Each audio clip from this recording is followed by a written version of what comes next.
Greetings. Father Mark signing on, continuing the course on the patristic period, Fathers of the Church, moving into the reign of Pope number 24, Saint Sixtus II. That's Sixtus. Reigned from the 30th of August, 257, through the 6th of August, 258. Ethnically Greek, he resumed correspondence with St. Cyprian. He avoided a rift over the issue of rebaptism by simply not mentioning it.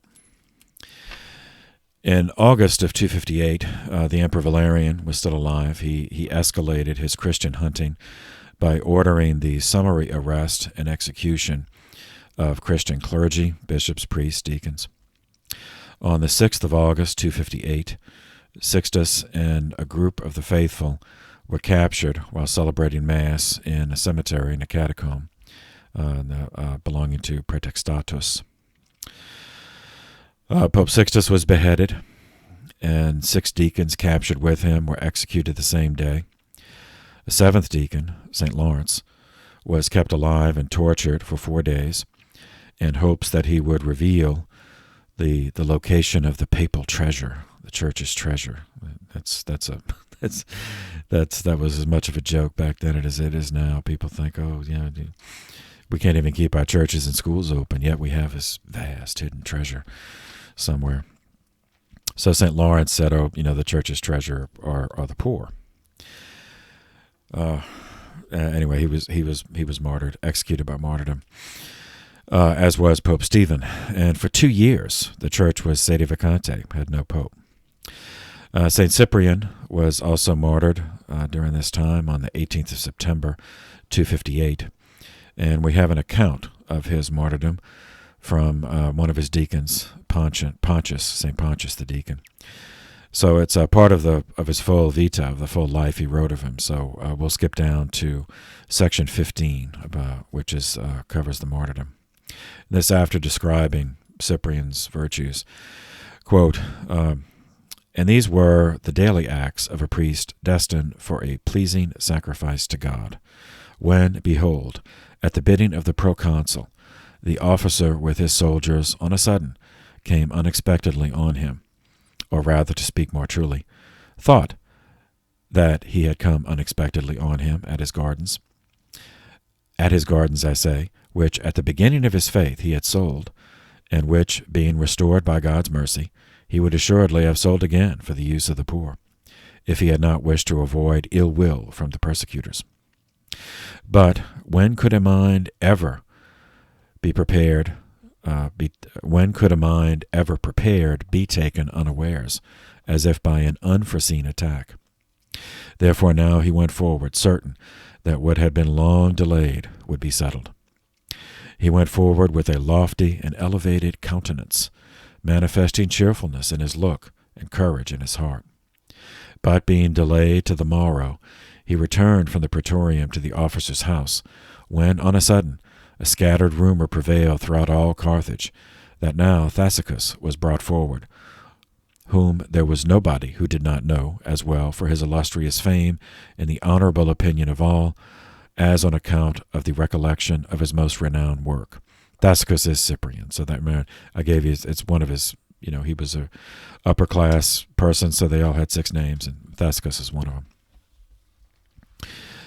On all sides, all men were flocking together to a spectacle, to us glorious from the devotion of faith, and to be mourned over even by the Gentiles. A gentle custody, however, had him in charge when taken and placed for one night in the officer's house, so that we, his associates and friends, were, as usual, in his company.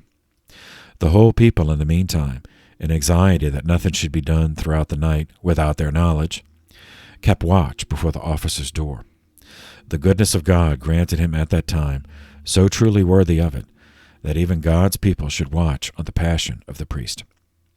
Yet, perhaps, someone may ask, what was the reason of his returning from the praetorium to the officer?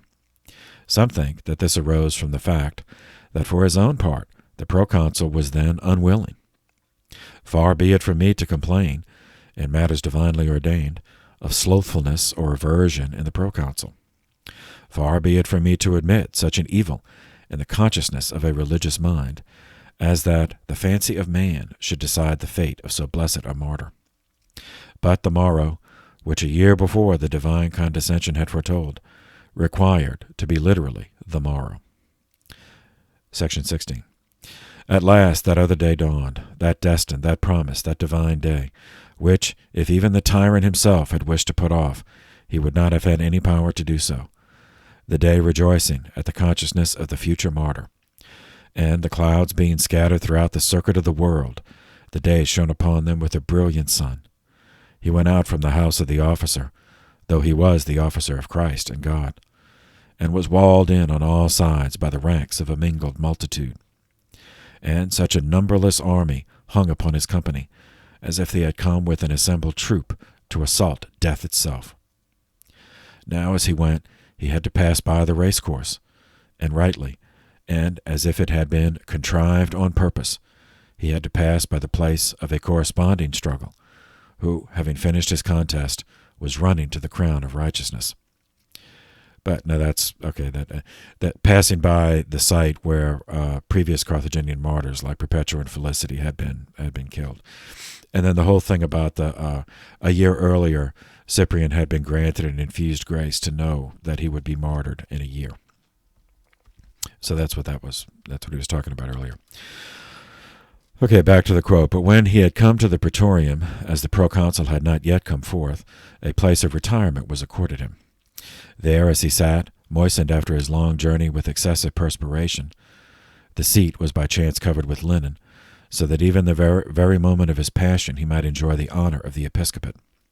One of his officers, Tesserarius, who had formerly been a Christian, offered him his clothes, as if he might wish to change his moistened garments for drier ones, and he doubtless coveted nothing further, in respect of his proffered kindness, than to possess the now blood-stained sweat of the martyr going to God. He made reply to him and said, "We apply medicines to annoyances, which probably today will no longer exist. Is it any wonder that he despised suffering in body, who had despised death in soul? Why should we say more? He was suddenly announced to the proconsul. He is brought forward, is placed before him. He is interrogated as to the name. He answers who he is, and nothing more. And thus, therefore, the judge reads from his tablet the sentence, which lately in the vision he had not read, a spiritual sentence, not rashly to be spoken, a sentence worthy of such a bishop and such a witness, a glorious sentence, wherein he was called a standard-bearer of the sect, and an enemy of the gods, and one who was to be an example to his people, and that, with his blood discipline, would begin to be established. Nothing could be more complete, nothing more true than this sentence. For all the things which were said, although said by a heathen, are divine. Nor is it indeed to be wondered at, since priests are accustomed to prophecy of the passion. He had been a standard-bearer, who was accustomed to teach concerning the bearing of Christ's standard. He had been an enemy of the gods, who commanded the idols to be destroyed. Moreover, he gave example to his friends, since, when many were about to follow in a similar manner, he was the first in the province to consecrate the first fruits of martyrdom, and by his blood discipline began to be established. But it was the discipline of martyrs, who emulated their teacher, in the imitation of a glory like his own. Themselves also gave a confirmation to discipline by the very blood of their own example. Section 18. And when he left the doors of the praetorium, a crowd of soldiery accompanied him, and that nothing might be wanting in his passion, centurions and tribunes guarded his side. Now the place itself, where he was about to suffer, is level, so that it affords a noble spectacle, with its trees thickly planted on all sides. But as by the extent of the space beyond, the view was not attainable to the confused crowd, persons who favored him had climbed up into the branches of the trees, that there might not even be wanting to him that he was gazed upon from the trees, what happened in the case of Zacchaeus. And now, having with his own hands bound his eyes, he tried to hasten the slowness of the executioner, whose office was to wield the sword, and who with difficulty clasped the blade in his failing right hand with trembling fingers, until the mature hour of glorification strengthened the hand of the centurion, with power granted from above, to accomplish the death of the excellent man, and at length supplied him with the permitted strength. Section 19. His passion being thus accomplished, it resulted that Cyprian, who had been an example to all good men, was also the first who in Africa imbued his priestly crown with the blood of martyrdom, because he was the first who began to be after such apostles. Far from the time at which the episcopal order is enumerated at Carthage, no one is ever recorded, even of good men and priests, to have come to suffering. Although devotion surrendered to God is always in consecrated men reckoned instead of martyrdom, yet Cyprian attained even to the perfect crown by the consummation of the Lord, so that in that very city, in which he had in such ways lived, and in which he had been the first to do many noble deeds, he also was the first to decorate the insignia of his heavenly priesthood with glorious gore. Okay. The LP, Liber Pontificalis, tells us that Pope Sixtus was Greek, that he had previously trained as a philosopher of the Pythagorean school, that, let's see, covered all that.